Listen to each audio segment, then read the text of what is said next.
वहदह वस्सलातु अला मन ला नबिय्य बअदह वला रसूल बअदह। क़ाल अल्लाहु तबारक व तआला फ़िल क़ुरआनिल मजीद वल फ़ुरक़ानिल हमीद इन्न फ़ी ख़ल्क़िस समावाति वल अर्दि वख्तिलाफ़िल लैलि वन नहार लआयातिन लिउलिल अलबाब अल्लज़ीना यज़्कुरूनल्लाहा क़ियामन व क़ुऊदन व अला जुनूबिहिम व यतफ़क्करून फ़ी ख़ल्क़िस समावाति वल अर्द रब्बना मा ख़लक़्त हाज़ा बातिला सुब्हानक फ़क़िना अज़ाबन नार। वक़ाल अन्नबी सल्लल्लाहु अलैहि वसल्लम निअमतानि मग़बूनुन फ़ीहिमा कसीरुम मिनन नास अस्सिह्हतु वल फ़राग़ औ कमा क़ाल अलैहि सलातु वस्सलाम। मेरे मोहतरम भाइयों और दोस्तों, इस दुनिया में बहुत सारी कौमें बसती हैं। बहुत सारी कौमों की अपनी अपनी शनाख्त है, अपनी अपनी पहचान है, अपना अपना तरीका है, अपनी अपनी माशरत का अंदाज है, अपनी अपनी तरीके से सारी कौमें ज़िंदगियाँ गुजारती हैं। यहाँ तक कि उनके खुशी और गम मनाने का जो तरीका और अंदाज है वो भी मुख्तलिफ है। लेकिन इस सब की बुनियाद अकल पर है और दिमाग पर है कि उनका दिमाग जिस तरह उनको कहता है उस तरह वो लोग अमल करते हैं, और जिस तरह उनको जो चीज समझ आती है उस पर वो लोग अमल पैरा होते हैं। उनके दिल में आया कि फलां चीज से खुशी हासिल होती है तो उन्होंने वो चीज करना शुरू कर दी। उनके दिल में आया कि फलां चीज से हमें दुख पहुंचता है तो उन्होंने उसको छोड़ दिया। तो इस तरह उन सब की जो भी बुनियाद और कलीदी और बेसिक चीज है उनके नजदीक दिमाग है, और उसी दिमाग की इख्तिरा और तख्लीक में से एक तख्लीक जो उन्होंने इजाद की वो ये कि हम को खुशी के मुख्तलिफ तरीके अपनाने चाहिए। उसी अंदाज और उसी तरीके में से एक तरीका ये उन्होंने अपनाया कि न्यू ईयर के दिन हम खुशी मनाएं। न्यू ईयर का दिन शुरू कहां से हुआ, इसकी इब्तिदा कहां से हुई, किस तरह परवान चढ़ा, किस तरह लोगों ने इसे अपनाया, ये इस वक्त की बहस से खारिज है। इस वजह से तारीखी लिहाज से इस पर गुफ्तगू नहीं करूंगा। लेकिन जब से ये स्टार्ट हुआ तब से मुख्तलिफ कौमों ने नए साल को शुरू करने के अलग अलग तरीके अपनाए। जैसे कि न्यूयॉर्क में टाइम स्क्वायर में लोग जमा हुए, उन्होंने जो है बहुत सारे लोग जमा हुए, फिर उल्टी गिनती गिनने का रवाज शुरू हुआ। ये 1907 से स्टार्ट हुआ, और उससे पहले 1870 और 80 के दिहाई में वो यूं किया करते थे कि सब जमा होते थे, बड़े बड़े शुआरा को बुलाते थे, औरतों को बुलाते थे, डांस और शराब और कबाब की महफिल होती थी। इस तरह स्टार्ट किया उन्होंने, और हालांकि इसकी तारीख और पहले से, लेकिन ये टाइम स्क्वायर की बात कर रहा हूं।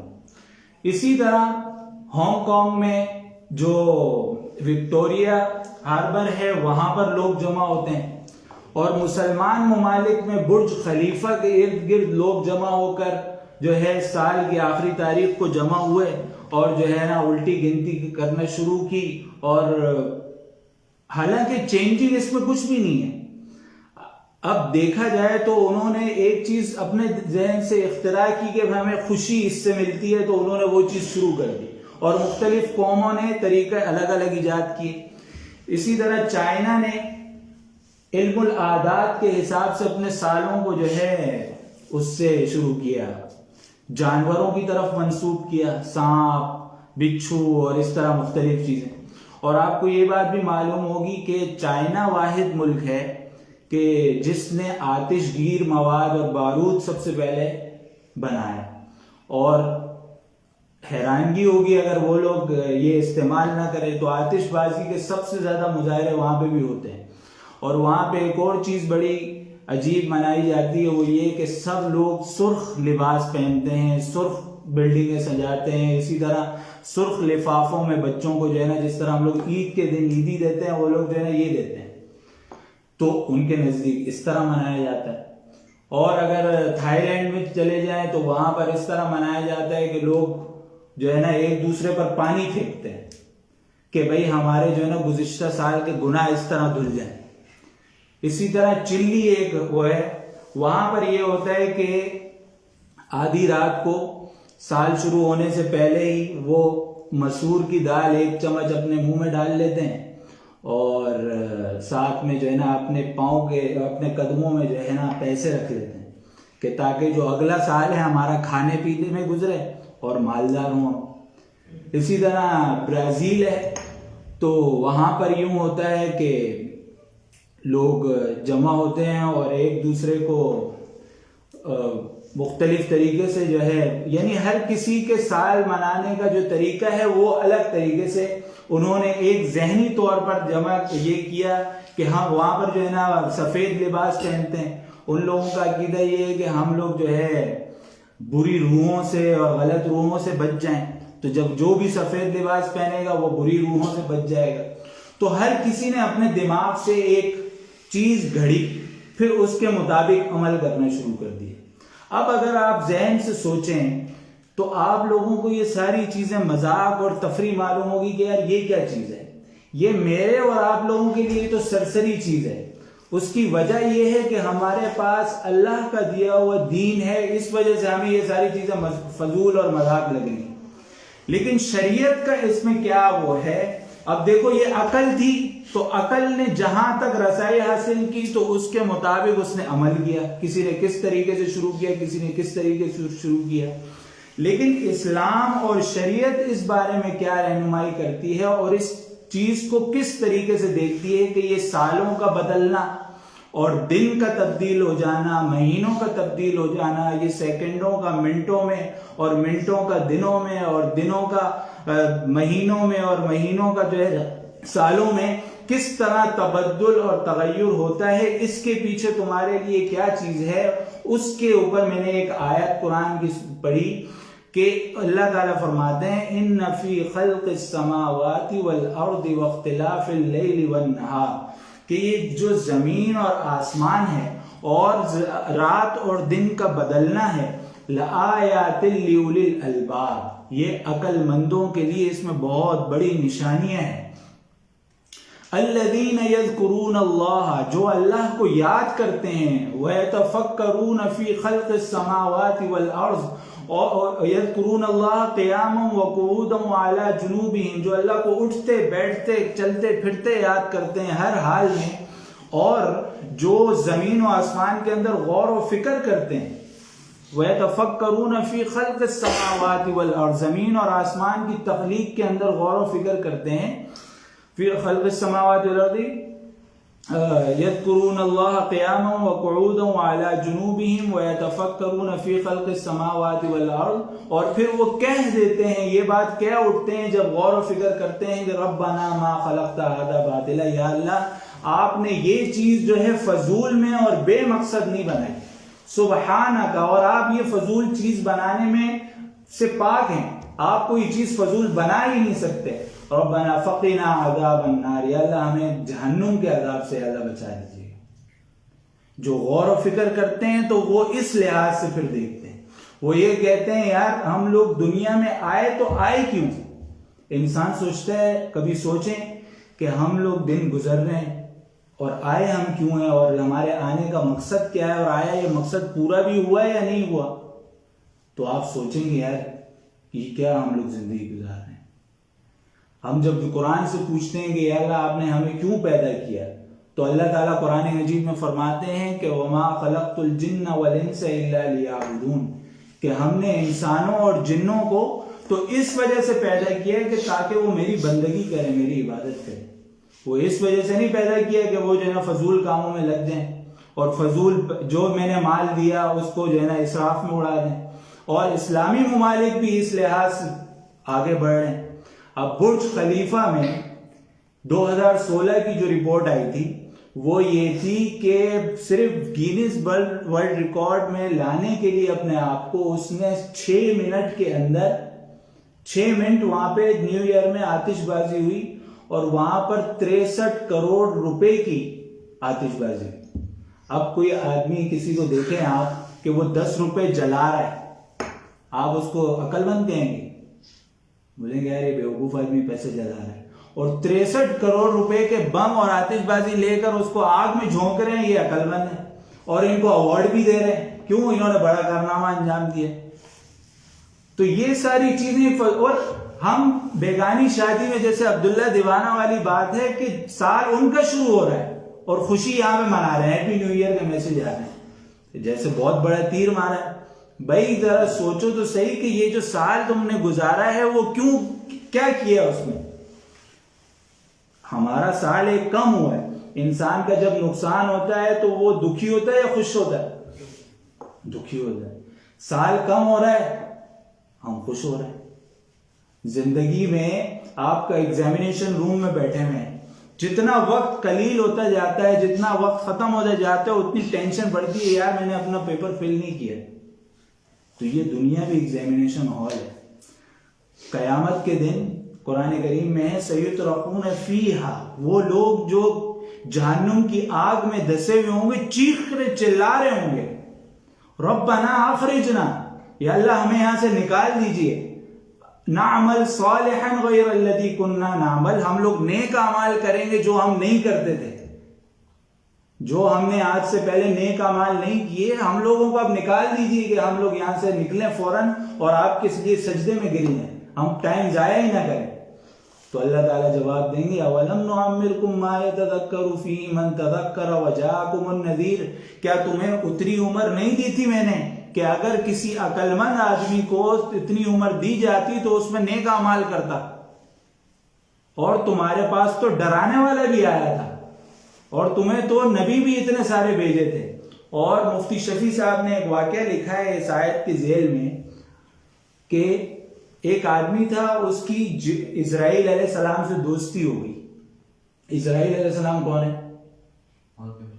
जो मौत का फरिश्ता है, ये रूह जो कब्ज करते हैं। दोस्ती हो गई तो उस आदमी ने बोला कि दुनिया में इतने बड़े बड़े कोर्ट हैं और हर कोर्ट में ये नोटिस दिया जाता है, जिसको भी मौत की सजा हो या कुछ, उससे पहले उसको नोटिस दिया जाता है, भाई अगर तुम फला वक्त पे नहीं आए तो तुम्हें जो है ना सजाए मौत हो जाएगी, और फला नोटिस है, ये आखिरी तारीख है और फला है।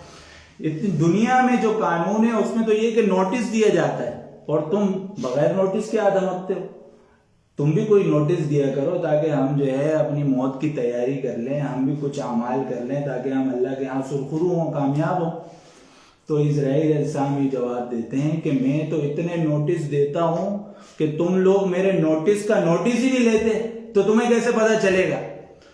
तो वो आदमी कहता है कि तुम कैसे नोटिस देते हो?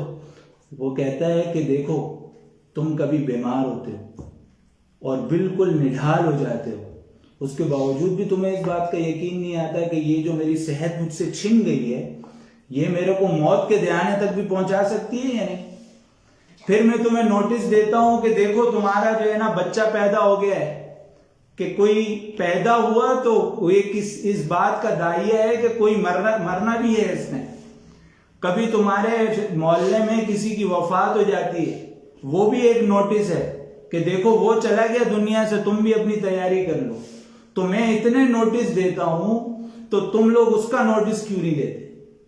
तो वजाअकुमुन नज़ीर की ये तफसीर उन्होंने की कि देखो डराने वाले और भी बहुत से हैं। एक तफसीर में ये है कि ये वक्त सबसे बड़ी नसीहत और सबसे बड़ा डराने वाला है कि ये वक्त गुजर रहा है और गुजरते गुजरते गुजरते ये खत्म हो जाएगा और तुम लोग वैसे ही रहोगे, तो फिर क्या फायदा? क्या फायदा इस जिंदगी का कि जिसमें आपने आखिरत के लिए तैयारी नहीं की?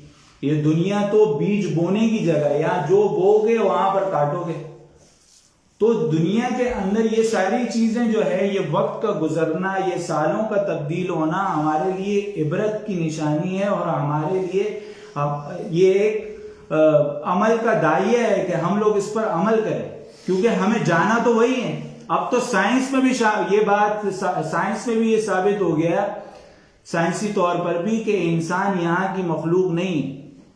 डॉक्टर एलिस सिल्वर, उन्होंने एक तहकीक की, एवोल्यूशन का जो एक नजरिया था कि इंसान बंदर से इर्तिका की तरफ आया फिर इंसान बना, उसका जनाजा उन्होंने निकाल दिया।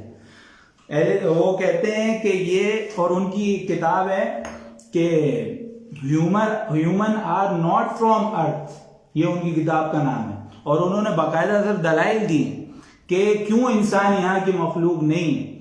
उन्होंने कहा कि देखो जितने भी दुनिया के अंदर जानदार हैं वो सब के सब जो है धूप में रह सकते हैं, लेकिन इंसान नहीं रह सकता। यहाँ पर जो है सन ब्लॉक भी लगा रहे हैं, फलां जगह भी है, लेकिन आप दिन के अंदर खड़े रहें धूप में तो बेहोश होकर गिर जाएंगे। लेकिन आप किसी गधे को नहीं देखेंगे पूरे साल के 12 महीने खड़ा रहे, लेकिन उसको कुछ भी नहीं होगा। कहा कि एक दलील उन्होंने ये दी। दूसरी दलील उन्होंने ये दी कि इंसान के अंदर जो हड्डियों का जो सबसे ज्यादा कमर दर्द है, और ये ऐसी दुनिया से आया है जहां का मौसम भी हमवार है और जहां पर वजन उठाने में भी कोई मुश्किलात नहीं होती। ये उन्होंने बाकायदा दलील दी इस पे, और कहा कि यहाँ पर हड्डियों का सबसे ज्यादा प्रॉब्लम इस वजह से है क्योंकि यहाँ पर जो कशिश सिकल है, ये जो ग्रेविटी है वो जो खींचती है जमीन से हमें, उस वजह से कमर दर्द होता है। और फिर उन्होंने एक और दलील ये दी कि यहाँ पर जितने भी जानवर हैं उनको कोई आर्जी बीमारी, कोई भी दायमी बीमारी नहीं होती। जैसे हम लोगों को शुगर हो जाती है या ब्लड प्रेशर हो जाती है, ये मुस्तकिल बीमारी है। बोला मैं दुनिया में 1000 जानवर दिखा सकता हूं जिनको आर्जी बीमारी तो होगी, लेकिन किसी को भी मुस्तकिल बीमारी नहीं। तो इससे मालूम हुआ कि इंसान यहाँ की मखलूक नहीं। इसी तरह उन्होंने बहुत लंबी लिस्ट, पूरी किताब उन्होंने लिखी और उसका कोई अभी तक जवाब नहीं दे सका। तो ये तो साइंस से भी ये बात मालूम हो गई कि हम यहाँ के मखलूक नहीं है, हम आसमान से आए हैं और हमें वापस वहीं जाना है। ये दुनिया तो हमारे लिए सिर्फ और सिर्फ अमल की जगह है, एग्जामिनेशन रूम है। ये काफिरों के लिए जन्नत है, हमारे लिए कैद खाना है।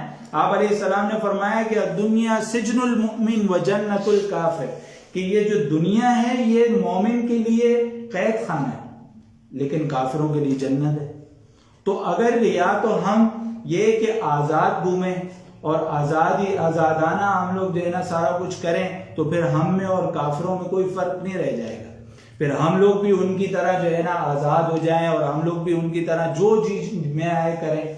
लेकिन अगर हम लोग कैद होकर गुजारेंगे जिंदगी, और अगर हम लोग कैदी होने की तरह, जिस तरह बड़ा कहता है उस तरह करते चले जाएंगे जिस तरह अल्लाह ने हमसे कहा है, तो फिर हम लोग आखिरत में सुरखरू होंगे।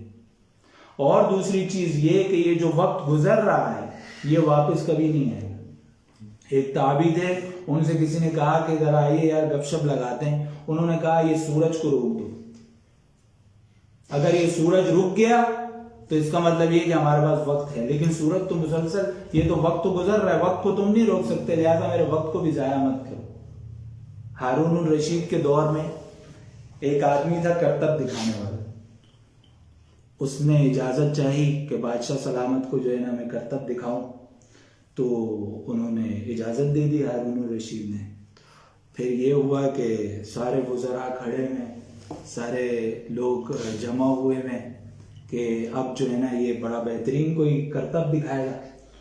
उसने एक सुई बीच में रखी और दूसरी सुई अपनी उंगली में रखी, और उसने दूर से एक मारा और सुई के नाका देखा कितना छोटा सा होता है सुराख उसके अंदर से आर पार हो गई। जब वज़रा ने देखा तो खड़े होकर दाद देने लग गए, क्या बात है, बेहतरीन। हारून रशीद ने खड़ा हुआ, उसने कहा कि मेरी तरफ से ऐलान है, इसको 10 दिनार दिए जाएं। सब खुश हो गए। फिर कहा कि सबर, और इसको 10 कोड़े भी लगाए जाएं। तो सारे वजीर हैरान हो गए कि ये कैसा इनाम है कि 10 दिनार भी है, 10 कोड़े भी हैं। कहा कि इनाम इस वजह से है कि इसने इतना बेहतरीन करतब दिखाया, और 10 कोड़े इस वजह से हैं कि इसने वक्त इतना कीमती वक्त है इसने इस फजूल चीज में जाया किया। तो दुनिया में भी कोड़े उसको फिर इस वजह से लगे। तो हम लोग अगर चाहते हैं कि दुनिया में तो कोड़े लग रहे हैं, हम लोग बैसियत कौम कोड़े ही खा रहे हैं ना। ये क्या कर रहे हैं हम लोग, जो वक्त जाया कर रहे हैं। आप देखें मौलाना शिबली ने, नौमानी ने एक किताब रूम का सफरनामा लिखा है, जिन्होंने सीरत मुस्तफा लिखी है, बड़े अजीब गुजरे। इधर देखो, उन्होंने एक किताब लिखी और उन्होंने कहा कि हम लोग रूम के सफर पे थे, जहाज में जा रहे थे और अचानक जहाज का जो है ना इंजन खराब हो गया। और भगदड़ मच गई, और जो है ना लोग इधर जा रहे हैं उधर जा रहे हैं। मैं भी परेशान हो गया कि अब क्या होगा। मैं भागते भागते डॉक्टर आर्नल्ड के पास गया, वो उनके साथी थे। उन्होंने वो देखा उनको तो वो बैठे हुए किताब पढ़ रहे। तो मौलाना शिबली नोमानी लिखते हैं तो मैं तो हैरान हो गया कि इतना अजीब कशमकश का आलम है, ये बैठ के किताब पढ़ रहे हैं।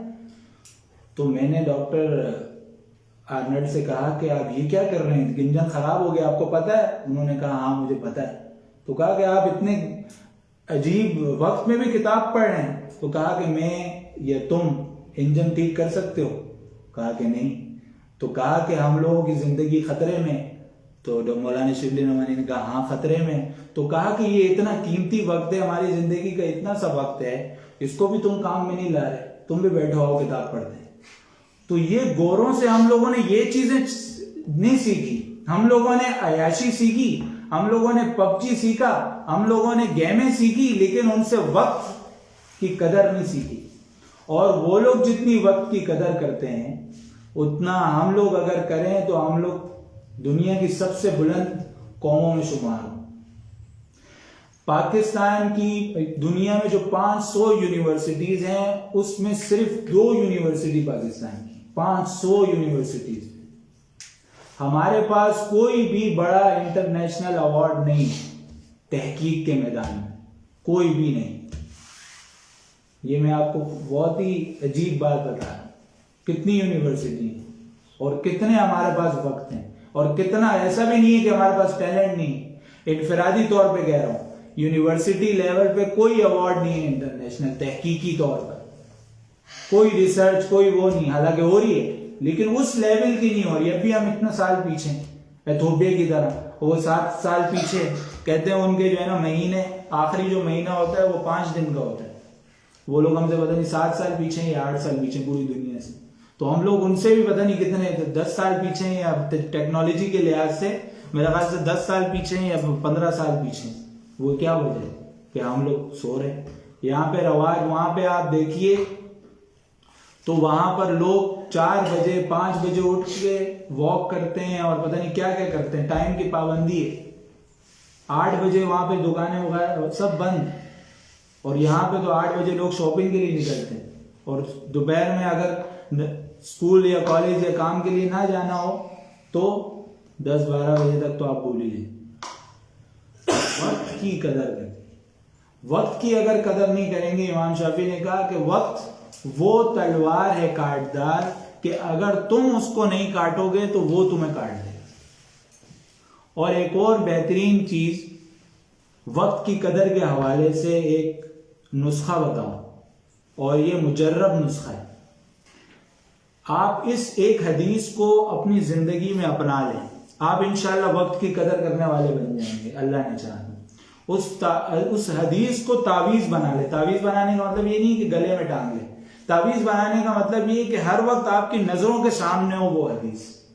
और मैंने तकरीबन 5-6 महीने से इस पे अमल कर रहा हूं, और मैं बहुत ज्यादा वक्त को अल्हम्दुलिल्लाह काम में ला रहा हूं। पहले में भी बहुत वक्त जाया होता है, खास तौर पे फोन आपका जो है ना वो वक्त जाया करने, अगर किसी को वक्त जाया करना है तो उसको बस फोन दे, बोलो कि अब आपका बेहतरीन वक्त जाया होगा।